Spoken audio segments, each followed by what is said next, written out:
வாங்க சப்பாத்தி பீனட் சோளா மசாலா எப்படி ரெடி பண்ணுறேன்னு பார்க்க போகலாமா? 5 மணி நேரம் ஊற வச்ச வேர்க்கடலையை குக்கரில் ஆட் பண்ணிக்கிறேன். அதுக்கு தேவையான அளவுக்கு தண்ணி ஆட் பண்ணிக்கிறேன். அது கூடவே 2 பட்டை, 2 கிராம்பு, ஸ்டார்,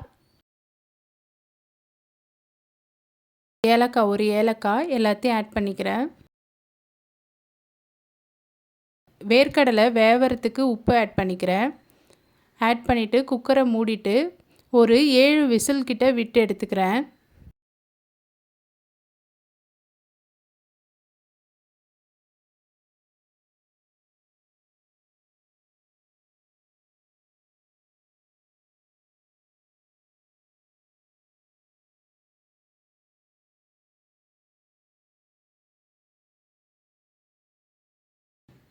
இப்போது விசில் விட்டுட்டு ப்ரெஷர் ரிலீஸ் ஆனதுக்கப்புறம் ஓப்பன் பண்ணி பார்க்கலாம்.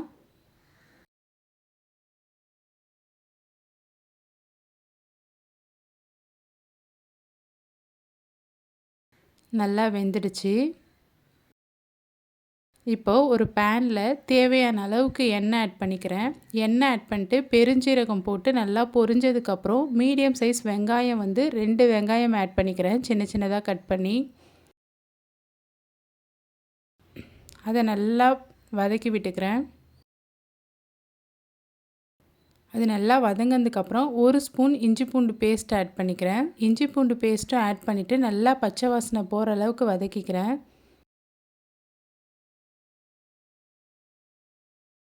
ஒரு 4 பச்சை மிளகாய் ஆட் பண்ணிக்கிறேன்.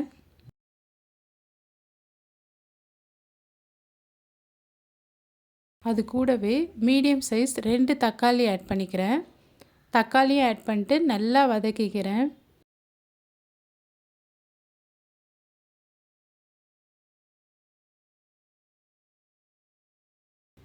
இப்போது ஒரு 1/4 ஸ்பூன் மஞ்சள்தூள் ஆட் பண்ணிக்கிறேன்.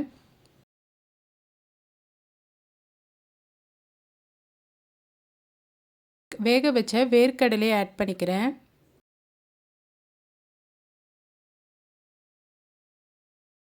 ஆட் பண்ணிவிட்டு நல்லா வதக்கி விட்டுக்கிறேன். கொஞ்சமாக வேர்க்கடலை எடுத்து அதை நல்லா மசிச்சு எடுத்துக்கிறேன். கிரேவி கொஞ்சம் கட்டியாக இருக்கிறதுக்காக நான் அது மாதிரி எடுத்துக்கிறேன்.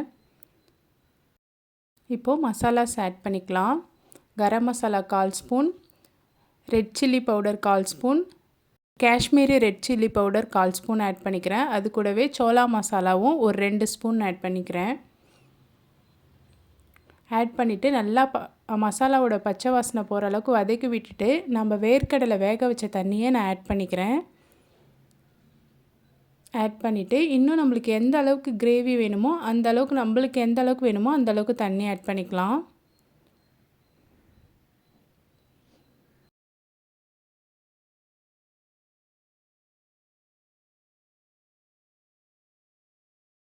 மசிச்சு வச்சிருந்த வேர்க்கடலையும் ஆட் பண்ணிக்கலாம்.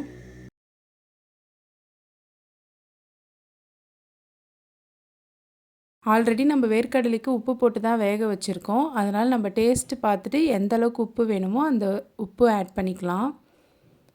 ஆட் பண்ணிவிட்டு நல்லா எண்ணெய் பிரிஞ்சு வர அளவுக்கு கொதிக்க வச்சு எடுத்துக்கலாம்.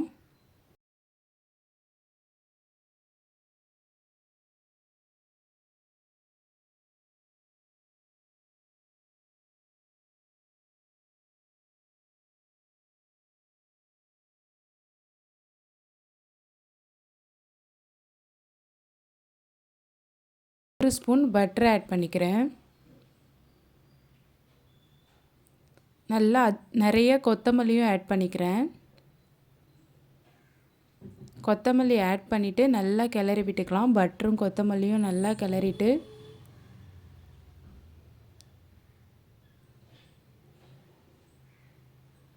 அப்படியே மூடி போட்டு ஒரு 2 மினிட்ஸ் வச்சிடலாம். நம்மளுக்கு நல்லா எண்ணெய் பிரிஞ்சு வந்திருக்கும். இந்த ஸ்டேஜில் நம்ம ஆஃப் பண்ணிக்கலாம். அவ்வளோதான், நம்மளோட பீனட் சோளா மசாலா ரெடி. இப்போது நம்ம எப்பயும் போல் சப்பாத்தி மாவு ரெடி பண்ணிக்கலாம். 1 கப் மாவுக்கு தேவையான அளவுக்கு உப்பு ஆட் பண்ணிக்கிறேன். எண்ணெயும் ஆட் பண்ணிட்டு நல்லா மிக்ஸ் பண்ணிக்கிறேன் சாஃப்டாக.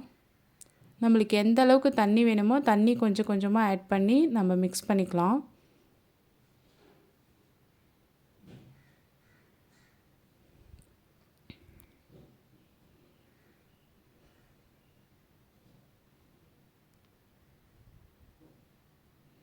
நம்மளோட சப்பாத்தி மாவு ரெடி ஆயிடுச்சு. ஒரு 1 ஹவர் கிட்ட நான் அப்படியே வச்சுட்டேன். நல்லா சாஃப்டாகிடுச்சு. இப்போ நம்ம சப்பாத்தியை உருட்டி எடுத்துக்கலாம்.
இப்போது சப்பாத்தியும் ரெடி ஆயிடுச்சு.